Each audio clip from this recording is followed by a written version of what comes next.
Yeah. All right. Well, that's interesting. Wow. No way.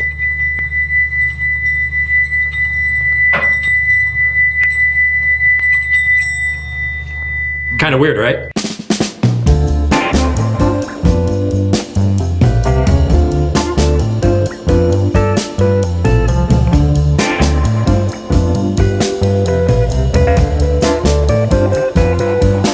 So when you see people with masks on now, do you just assume they're crazy? Yes. Same. Or sick, or like legit sick. I used to kind of. I view that as they're clearly sick and they're trying not to pass it on to someone else, or there's a storyline that we don't know about them, like they have a weakened immune system and they're just very susceptible to it, or they live near someone that has a weakened immune system, so they don't want to bring that in. Those are like kind of Okay, I will give Or you. they're fucking stupid. I will give you a pass for all of that. Yeah, that's all for No, sure. that's all- that's People all wearing fine. masks before COVID. Yes, my grandma just got COVID in her assisted living facility. We were all doing that. 100% understand that. But if you're in a car by yourself and I see you driving around in a mask, too much. I'm going to assume that you're a fucking serial killer. no. When you're wearing it in the car, that weirds me the shit out. What the Walking God? down the sidewalk all by yourself. Yes. What are you doing? Like yesterday, we went to that house and they were cleaning the house. Like it was bad in there. Oh, A sure. couple of those rooms There's a lot of upstairs, shit I was flying like, around. I can't breathe in here. No, with that dust. Yeah, it was bad. That made total sense to be wearing Yeah. it yesterday. And those weren't like. I kind of wanted a mask yesterday. Yeah, there was a couple rooms where there was a little choose your own adventure in there, and there was definitely That was a great time. there's definitely some mice in there. I live for let's that let's shit, jump dude. into that a little bit more. Shout out Weston. Yeah, shout out to Weston. So a couple people came into the restaurant and they said, my sister passed away and we just have a bunch of stuff we're trying to get rid of, and we have to go back to Texas or It's free. Arizona, and we have to go back to Arizona, and we need to get rid of this stuff fast because they had people scheduled to pick it up. They didn't for a couple days, so they're already behind. And so they just came in and they're like, "Hey, it's free. If you guys want something, just come to the house, check it out." She's a big collector. We go into that, And it's in a historic neyborhood. yes, southeast side, Cool house. cool brick house. But she was With clay fucking shingles. the Yeah. roof, yeah. I mean, is it fair to say that before we got there, it was probably to the ceiling? They said you could barely walk through. Yeah, it was a hoarder situation that they had cleared hoarder out. with taste, though. With really good taste. 300 cookie a lot jars of good at stuff. least. So there's shelves lining the outside of every single room, and there is just a giant collection of cookie jars and just Yeah, it wasn't like your normal ceramics. hoarder situation where you walk, where you're stepping over shit and newspaper bundles and all, just a bunch of garbage. There was that though. Well, too. I'm sure there was some of that there, but They got rid of a lot of that before we got It looked there. more like a flea market or even a really crowded antique store.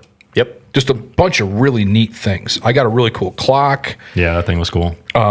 Justin, what'd you get? I got a lot of stuff. Justin. I mean, Speaking of I hoarder, was like, "Hey, Justin, here you go. Hey, Justin, People here you go." I should work for Justin when it comes to this shit. the taxidermied frogs are pretty cool playing instruments. Those are going to go up at close. But the other people that were there, he started walking up to me with things and basically just handing it to me. Yeah.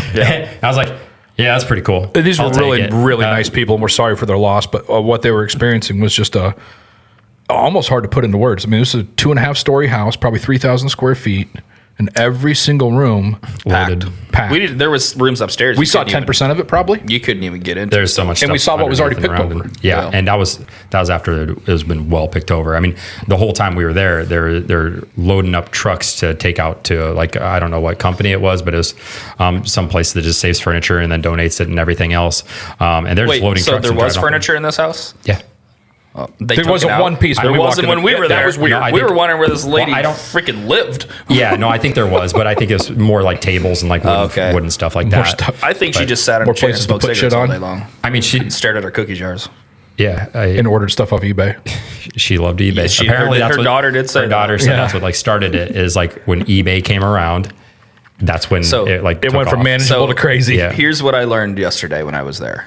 Because I'm looking at these fucking cookie jars and I'm like, okay, what are these things worth? So I Googled a few and then I was like, fuck that.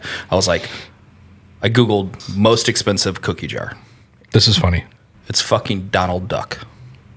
$2,000. That doesn't surprise me. What kind of cookies do you put in a $2,000 cookie jar? I was doing the same thing with you, and almost all of them came up, and they were between 75 and 150, and there were hundreds. Hundreds, literally hundreds of these things. I mean, just all And it would along. have original tags on them, too. Oh, yeah. I mean, I would look at in them and be pristine like, condition, bought in just sitting on a shelf. 1997. Tell them what yours does when you open it up. It goes, ha, ha, ha. Calls you fat. It's a glass cookie jar that makes noise when you open It's it a up. Pillsbury Doughboy, and I died laughing when I picked it up. I picked up 3 other ones, and that was the only one that had that in there. And you pick it up, and it goes, ha, ha, ha. So what's the mechanism? How's that work? It's just a black thing with a battery in it. Interesting. A speaker with some sort of like, it has to be tipped upside down or like sideways for it to work. You can't go like this. Okay, so it's not like 2 things and then you break the thing. No, and it's a then it big thing activates that's it. up in there. Weird. Okay. But yeah, I was kind of curious. I didn't get a close look. I just saw it from across the room. neat experience, neat people. Really nice, just real sweethearts. And I mean, we ended up running into a guy that we already knew, and then ran into Lynn Hadges. What is that thing called that I got? I used to work for her back in the day. It's like an entryway table, like almost TV stand, but it's all solid wood. That thing probably finishes probably $500. Oh, at least. Oh yeah, I don't know what it was called. That was more of I don't know what you call them. I don't know. It's super ornate, though. It's like a half cabinet, half dresser. There's a. It's almost like a TV stand, yeah, ish. Kinda. but it was super nice. But it's or tall- like an it's entry. taller than that, It was though. or like an entryway table. yeah, really, really more cool. More like that. Yeah. Heavier than shit. Yeah, it was Very it was ornate. decent. Well, it was a lot Super lighter cool. when we took the VHS fucking tapes out. Oh, yes, that was another thing, and I'm sure this is common for people 40 that pounds of VHS. age and habit and lifestyle. But there had to be several hundred VHS tapes. Yeah, at least. Several hundred. Oh yeah, for sure. I didn't see a VCR. There was a VCR TV combo that I used to own that was sitting yeah. on the safe. That's hilarious. I haven't seen one of those for. Dude, I got one of those for my 16th birthday, and it changed my life. Oh, yeah. It was the greatest gift I've gotten before or since. All right, this week I'm taking it. You ready for the curveball? Yeah. All right, this is a standard basic one that everyone does have an opinion on or should. When people feel the need to separate it, Beatles or the Rolling Stones? Fuck. Yep. I don't give a fuck. Okay. You should have some kind of opinion on this. I'll listen to both of them. So I can go 2 hours on this. I'm not going to.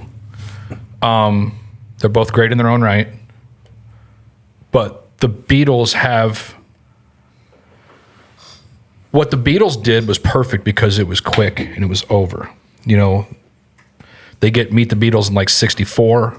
They get here, it's poppy, it's I Want to Hold Your Hand, it's blah, blah, blah. Then you go, you know, all the way through to, you know, say Sgt. Pepper, Revolver. You know, there's just so many timeless Beatles tracks that go from pop to, you know, almost acid rock in some ways. Like Yeah. you listen to... Well, they work through different styles. Right. And why they might not have the same musicianship that the Stones have, I think I look at their catalog more fondly because it was a brief moment in time. Whereas the Stones, I don't know, they're playing somewhere today. Probably. So I think for me, and you know, and call it revisionist history, but that's what it is for me. For me, it was the creativity that the Beatles brought to it. John and Paul. Yeah, I mean, they obviously they're not all equally creative, but the creativity that they came and brought to the stage and how they kept on doing things that were so unorthodox, it's like I don't see how you can compare the two bodies of work and really put them in the same category. They're very different. I wouldn't take anything away from the Rolling Stones, but having it be like the Rolling Stones or the Beatles, I think is the most asinine question. It's like, how do you compare them? When was this? All the time. It's It's like comparison the for real? Pepsi or Coke annoying thing, time. yeah. Yes, Yeah. exactly. That's not even the same genre in my eyes. It doesn't. The comparison doesn't make sense. But it's people. They said you're either a Rolling Stones person or a Beatles person. It's like if I have to choose, I'm definitely a Beatles person. But I like the Rolling Stones. Well, so the British, So it's British kind of annoying. invasion, Tim, you know, was, you know, you had the Beatles, the Stones, and the Who, and I don't really. I mean, I was always a Zeppelin guy, so it just more my style. But yeah, there was a big it was like you couldn't like both when I was like a kid. East Coast, West Coast. Yeah, East Coast, West Coast rap. It was like the same thing. But like I said, And obviously they're both awesome. for me, never a huge Stones guy. Like, don't get me wrong, when "Give Me Shelter" comes on in every fucking Martin Scorsese movie, I'm tapping my knee. But like, it's I don't know why. Like I said, for me, I think it's almost like Aerosmith. They've been around for so long, still playing. It's just like I mean, I'm 45 years old, and I've never lived in a life in the world where the Stones weren't touring. Right. So maybe that's why I don't consider them as special, because if I want to go see them tomorrow, I'll go see them tomorrow. Can't go see the Beatles.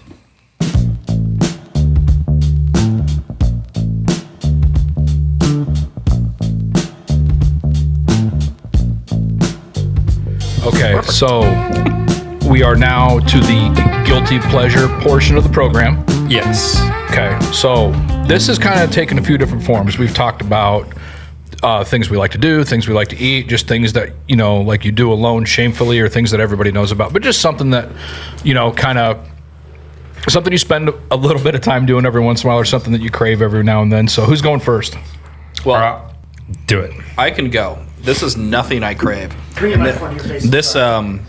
This only happens on rare occurrences when I'm driving somewhere a long distance. And, you know, you go a long distance, you're driving, you're tired, you know, you get out. There's nothing more that I like than accidentally stopping at a gas station that has fucking slot machines in them. Oh, yep. Because I cannot help myself. That's fair. At Got all. to throw 20 at it. Every fucking time.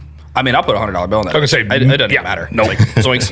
Like, and just sit there for 10 minutes until it's all gone. Zoinks. Yeah, knowing Yes. I'm going to lose. Yes, I know that. But I don't care. Nope. I've been in a fucking car forever. Yep. I'm ready to mean- gamble a little bit. I feel like that's what like online sports betting has turned into me. Kind of. It's like Yes. I just, as long as I don't lose it too fast, I feel like I got my entertainment's worth.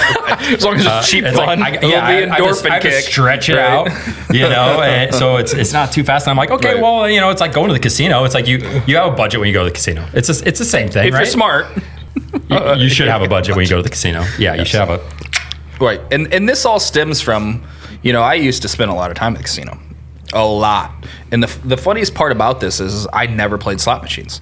For years, I wouldn't touch them. I wouldn't look them. I was like, no, those things are the double. You know what I mean? You played Like, cards? I will not. I know I can't win playing that. Sure. I'm not going to put my money into that. It's bad. And now I don't care about anything else in the casino other than being a slot donkey. Bet max.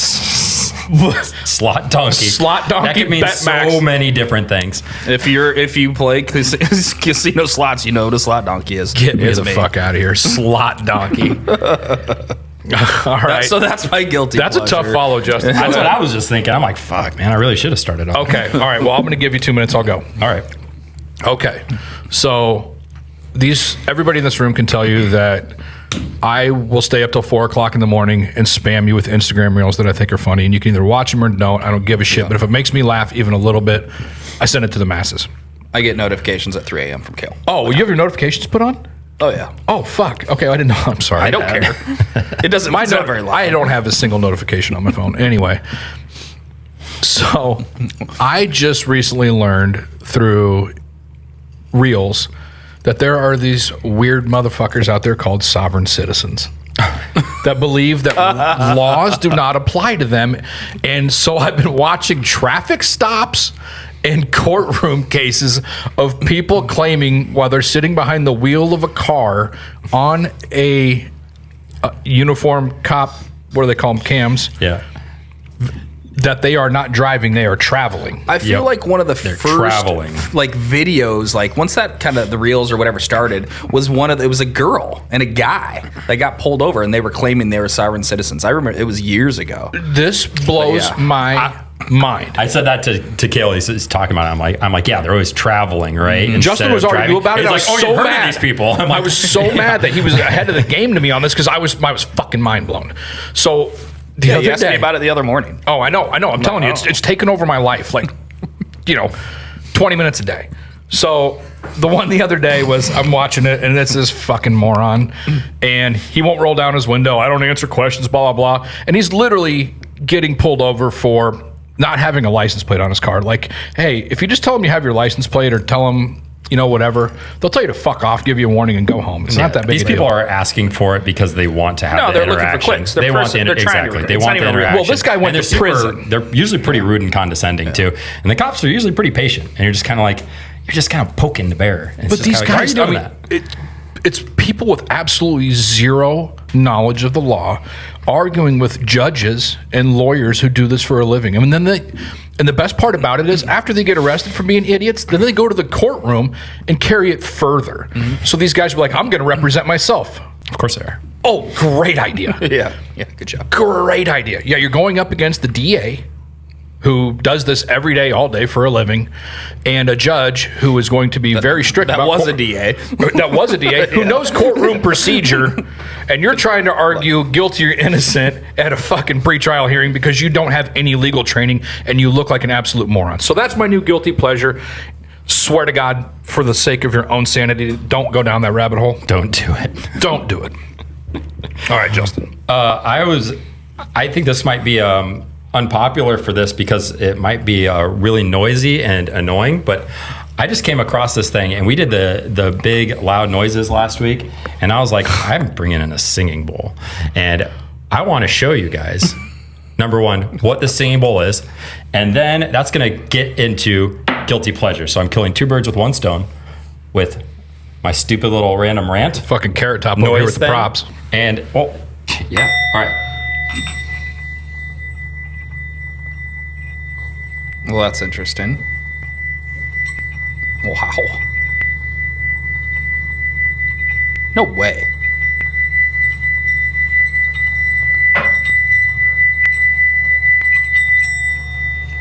Kind of weird, right? Does it do anything else? Yeah. It's a singing bowl, sucker. Dude, Shut that's up. unreal. Wasn't that pretty That's cool? wild.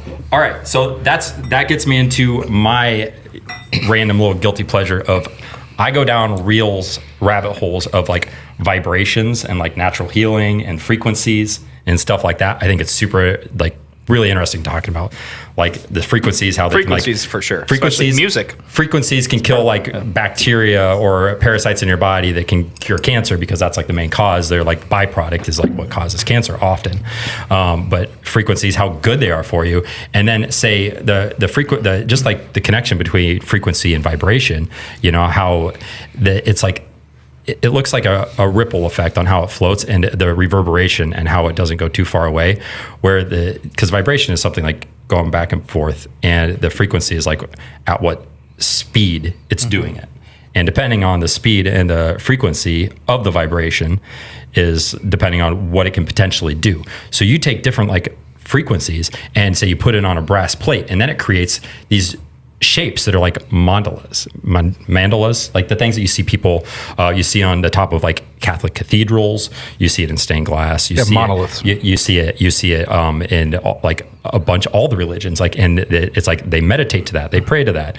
They say it's like it kind of connects everything, and no one really talks about how much these things kind of connect, and no one really talks about frequencies and vibrations. And I think it's really fucking weird because they used to talk about how, I think they used to move the stones and built the pyramids with vibration, and moved other things because basically the higher the frequency, the more powerful it becomes because it's just more reverberation. And it's just like, could you imagine like introducing a crazy vibration and just like sliding something? But you see it happen where you have like vibration and things will just kind of slide across. Right.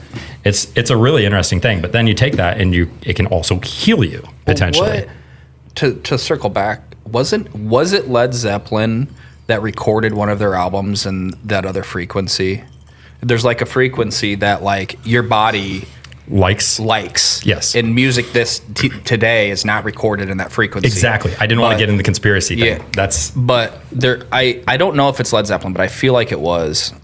But there is a very famous group out there that recorded their album. But not only that, what happened is they said they used to record music at like 32 hertz or something like that. And then as a nation or a world, we decided to record it at 40 hertz or something. Yes. And like this one's very pleasing to the ear. This one's not good for you. And yet for some reason we decided to make it standard, the one that's bad for our body. Yep. I don't know if it's because it's more like ear catching. Well, it's American. Or we got to make it bad for us. That's what we do.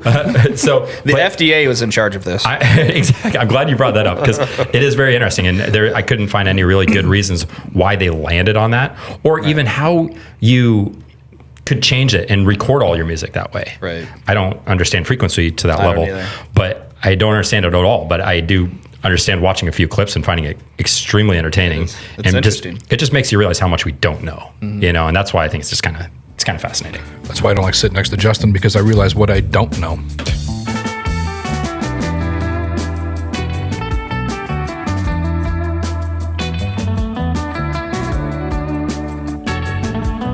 So we obviously are just coming off a large show that we all put together that we did in downtown Cedar Rapids. Yes, sir. Had a great time doing it, and that was properly promoted by all parties involved, which, you know, coming off that high and feeling really good, and, you know, those feelings last a little bit until, you know, the very next week when you're looking to share your Facebook events for the weekend and you realize that the band that you booked 3 months ago hasn't created a Facebook event yet for a show that they have on Friday. And you kind of like, okay, so you send out a quick text, hey guys, where's the flyer? Where's the blah, blah, blah? You know, we've had you guys on the marquee, blah, blah, blah. And they're like, oh shit, did so-and-so not do that? And so-and-so is their, you know, drummer or bass player or whoever's in the band that has that one sole responsibility to take 45 seconds and create a Facebook event and maybe shoot a little video or just promote the show that you're going to play. Yeah, the booking responsibility. It's like, where should that lie? And I think it's a shared responsibility, and I know Tim feels strongly about this too. But I think a lot of that, especially when you're playing, when the more people that show up, the more money we all make. You know, especially when you're playing for the door. So if you're not going to promote your show, you're probably not going to get another one, because if you don't care, why should we? Yep. You know, this is a funny conversation because we're sitting in a room with two musicians who promote the shit out of their stuff. Right. Yeah. You know what I mean? And so it's like, you know, I think there's a learning curve for people, for sure, no matter what you're doing. And, you know, we've got a lot of young artists in this town right now that are trying to do their thing. They're in 5 different bands. They're trying to just figure it out, which is totally fine. You know, we've got the School of Hard Rock, and I had mentioned to them, you know, there's a big push, you know, to change the music scene in Cedar Rapids right now. The city's involved. And one of the main points that I brought up in the meeting that I went to was, if you guys are teaching people how to play music, you need to start teaching people how to fucking promote their music. I stood on that one, because it's a huge issue.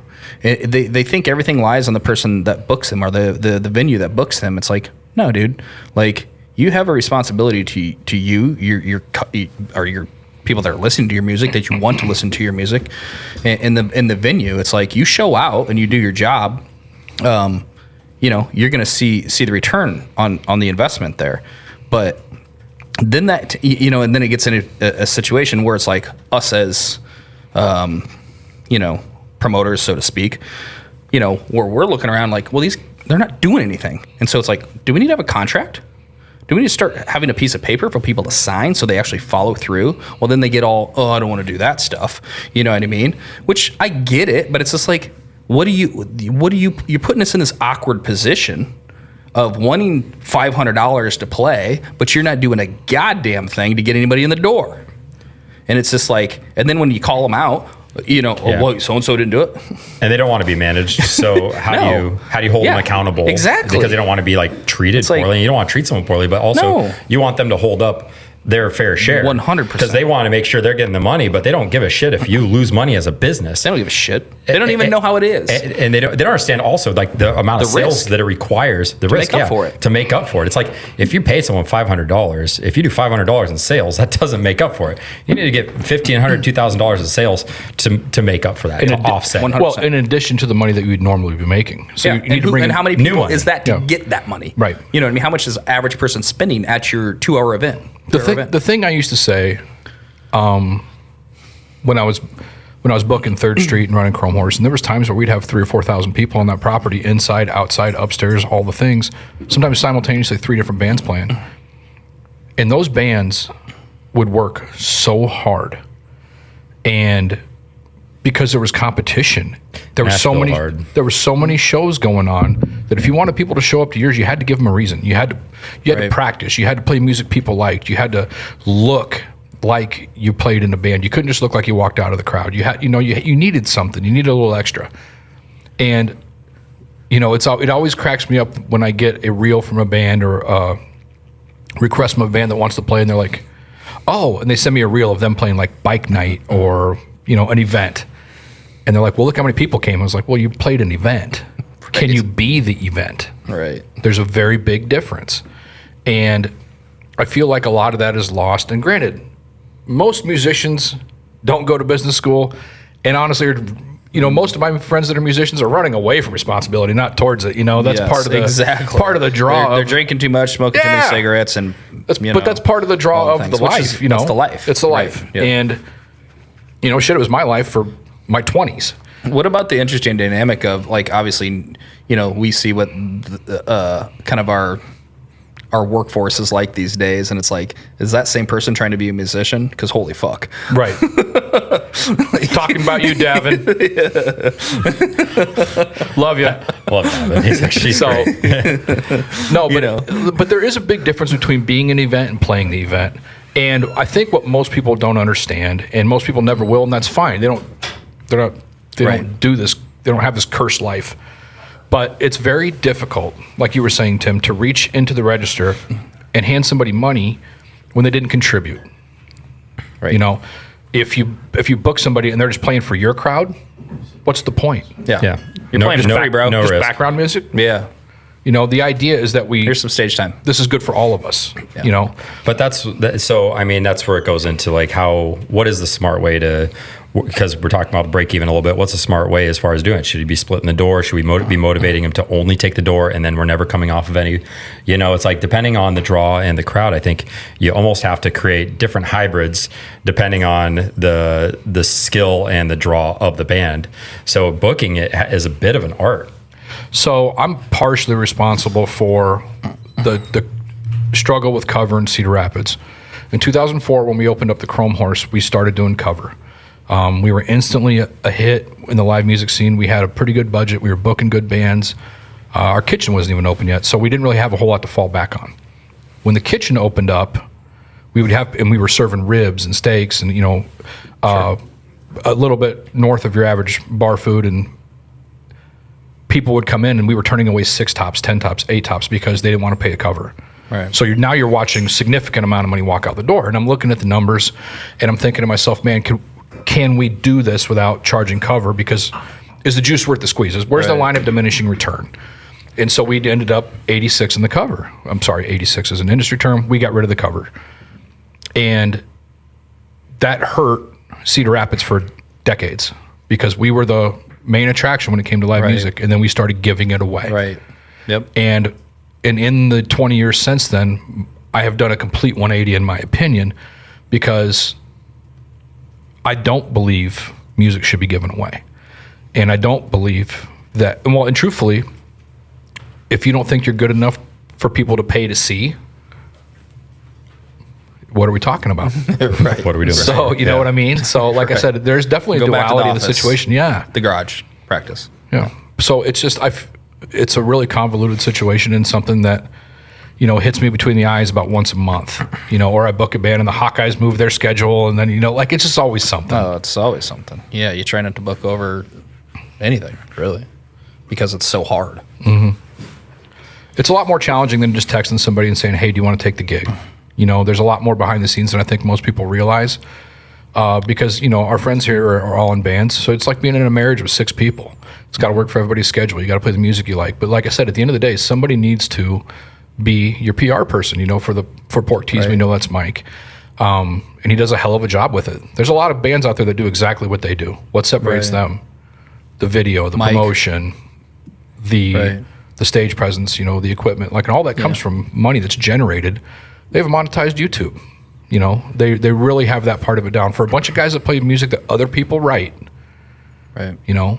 They do a really good job of manning that machine, in my opinion. Yeah, which gets you right into, like you said, that other people write. Then it's like, then once again, the brick and mortar is sitting on having to pay the BMI or ASCAP and all that mess. all that mess is it's like thousands of dollars a year for what? You know what I mean? For you to, it's like maybe cover a song. Yeah. We could do a whole episode on music licensing, and I will be suicidal at the end. I hate every bit of it. I mean, I think it's actually, I think it's just incredibly annoying and unclear. I think it's a little too ambiguous. They're like, oh, this covers this. Oh, we're these other people from over here, and this covers this. It's like, could you guys make this any more unclear and complicating? It's like taxes. It's like, you owe us money. Right. How much? I don't know yet. But if you get it wrong, you're going to jail. Right. Yeah. It's how about like, the cover bands have their set list. Oh, I'm playing 10 songs tonight that somebody else wrote. I'm going to pay you $3 per song that it's like some shit like that. You know what I mean? Instead of like, that would be like a much easier pill to swallow, I feel like, especially for the artists that are in, the bands and they're singing. It's like, I'm very confused why it has to go to not on the artist singing the songs, but also the facility that is holding, Well, because somebody's doing the legwork, and Right. if everybody else makes them chase them like I make them chase me, then they're working for it. Right. Yeah, it's a lot just easier like- to track down brick and mortar. No, I know. It's I turn into a sovereign citizen in the front seat of a car. There you go. Yeah. I know my fucking rights. BMI, I'm a sovereign citizen. Yep. I don't have to pay this. That's what I'm going to say the next time that guy calls me. This isn't music. This is expression. And then, I think we could circle back not to, driving, it's driving. the bands and etiquette while they are playing. Like, it's like, hey, you're too loud. Hey, you need to turn it up. Things like that where it gets a little interesting and, communicating properly. And Well, and helping out the business too. Like Yes. we were talking last week about energy. Like I said, back when I was running a different venue, if I had a bachelorette party walk in or something like that, I'd run up to the sound guy. Hey, ask the band to play something a little dancey next time. Nobody wants to hear a 7-minute cover of an Eric Clapton ballad when you got a bunch of 22 to 30-year-old girls out there that are just wanting to rip shots and dance. Right. So either take a break and we can turn up the music on the jukebox or do something to help us keep the energy in here. Play something Right. a little more upbeat, a little more up tempo. And most bands know that. Yep. But there are those that just, nope, we're going to play. we're going to do what we're going to do. It's like when, gonna hear Mustang Alex, the first time we had music on the patio at LP, I was there and I couldn't hear him. And I'm like, hey, he probably doesn't remember. I was like, hey, I can't hear you. Right.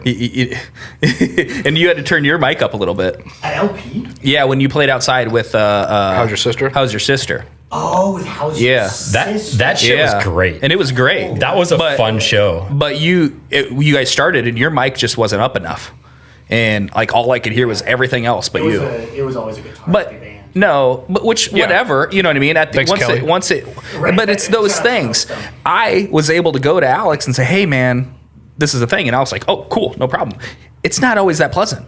Well, asking a musician to turn it up is a lot different than asking them to turn it down. I'll Yeah, tell you no, I that. know. No, I know. You know what I mean? But it's like that's just the thing. It's Their like, professionalism was Yeah.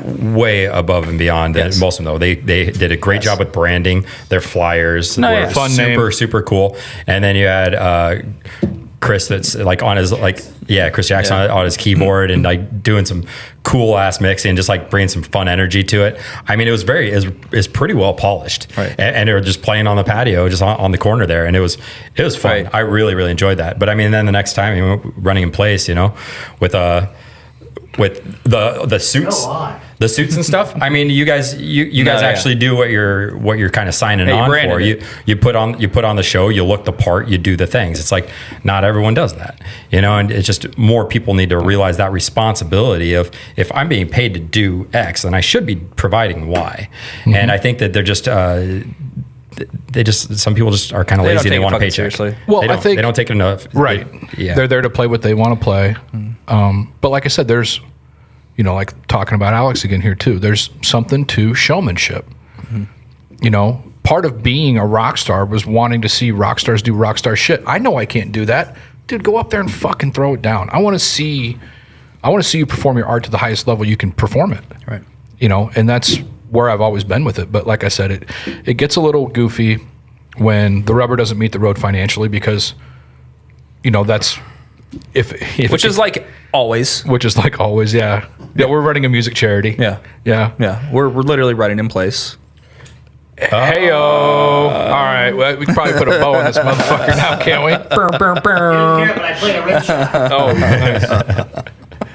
Well, But yeah, it's I a mean, big a lot of times deal. they show up and you need to like connect speakers for them, or they don't have it. It's like a lot of times it's their provide we have to provide something. Then they didn't communicate that, and then all of a sudden you're like, last minute setting everything up, and you're just like, well, that was maybe something that should have been a little bit more clear. That's ahead of time. That's the thing. Here's the funny part. So when we started doing music at Mocha, we'd try to be booking these bands, and they'd be like, well, we don't have a sound system. What the fuck you mean you don't have a sound system? They're like, well, this is how much we are, but we got to rent this, so it's going to be $250 more. It's like, what the fuck are you talking about? Like, this has nothing to do with us. And so that's when we went and bought everything. We're like, okay, we're gonna provide everything you need to play here, which we did. So you can blow it up. So you can blow it up. No shit. Which we did have incident. Well, that wasn't supposed to happen. I think that speaker just went bad. But anyways, it always happens, actually. Yeah. But anyways, it was like, okay, you can take your $250 and pound sand. We've got it right here. And so then some of these people are like, oh no, it's fine. They were fucking us. Oh, right. They were saying that it was more money because they had to rent it, but they were just borrowing it from their fucking buddy and then splitting it. You know what I mean? Sure. You know, I wasn't born yesterday, and they, because right when we brought it in, like some of them like, no, we'll get our own stuff still. It's fine. Oh, okay. Oh. Weird. Okay. Huh. Now everyone's got it. Yeah. Huh. You know what I mean? So it was like, but you know, still some people used random stuff if they needed it. They knew we had it, which is totally fine. But it's like, we're supposed to be working together, right? Here, and that's why I don't want this. Each other. And that's why I don't want this to sound like it was a bitch session, because I've spent all my career doing this. Yep. My that's why I'll be the bad guy. You good cop, bad cop, or bad cop, worst cop? Well, I mean, we're obviously huge advocates of live music. Always. We all are. But what we're saying is that there is a certain level of professionalism that should be met with that. It's I think that comes across in all jobs. And everyone should be held accountable for doing a job that they're paid for. It can just be a pretty messy arena for sure. So, all right. I'm sick of talking to you guys. Perfect.